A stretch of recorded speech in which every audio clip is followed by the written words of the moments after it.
Assalamualaikum warahmatullahi wabarakatuh. Perkenalkan, nama saya Nela Nurama dari kelas 11 PS4. Di sini saya perwakilan dari kelompok 4 ingin menyampaikan kerjasama ekonomi internasional. Berikut nama-nama kelompok dari kelompok 4. Pengertian kerjasama ekonomi internasional. Kerjasama ekonomi internasional adalah hubungan antar negara di bidang ekonomi. Kerjasama ini dibangun atas dasar kepentingan untuk meningkatkan kesejahteraan ekonomi, pertumbuhan ekonomi, dan peningkatan struktur kegiatan ekonomi nasional. Manfaat kerjasama ekonomi internasional: meningkatkan kerjasama ekonomi, perdagangan, dan investasi antar negara, meningkatkan perdagangan barang dan jasa, menciptakan sistem perdagangan yang transparan, membuka kesempatan untuk kerjasama di bidang lain, mengembangkan kebijakan yang tepat untuk kerjasama ekonomi antar negara, memfasilitasi integrasi ekonomi yang efektif, menjembatani kesenjangan pembangunan ekonomi antar negara. Bentuk-bentuk kerjasama ekonomi internasional secara kategori ada 4 bentuk atau contoh kerjasama ekonomi internasional. Kerjasama ekonomi bilateral atau kerjasama ekonomi antar dua negara, misalnya kerjasama publik privat.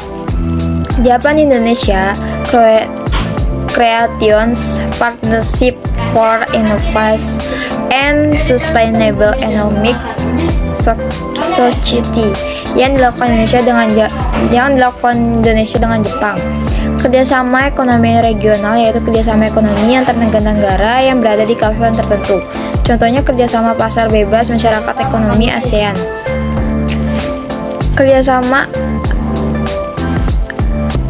Kerjasama ekonomi multilateral atau kerjasama ekonomi yang melibatkan banyak negara tanpa terikat oleh batas wilayah tertentu.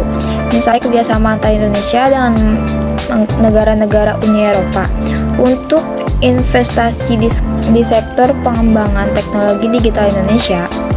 Kerjasama ekonomi antarregional yaitu kerjasama ekonomi di antara dua kelompok regional, contohnya kerjasama antar Uni Eropa dengan ASEAN.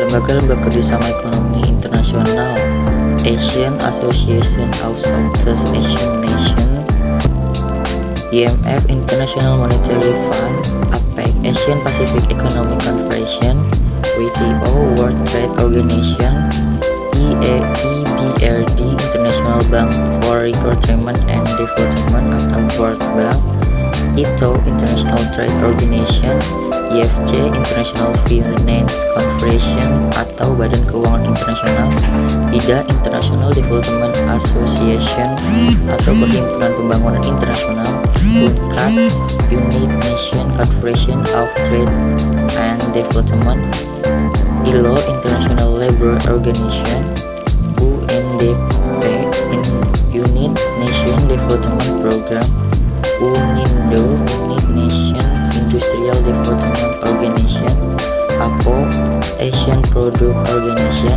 OPEC, Organization of Petroleum Exporting Countries, APEC, Asian Pacific Economic Cooperation, AFTA, Asian Free Trade Area, NAFTA, North America Free Trade Agreement, Asian Europe Meeting, G7, Group of 7 atau bisa juga disebut G of 20, INDP, Islamic Development Bank atau Bank Pembangunan Islam. Terima kasih, kurang lebihnya mohon maaf. Wassalamualaikum warahmatullahi wabarakatuh.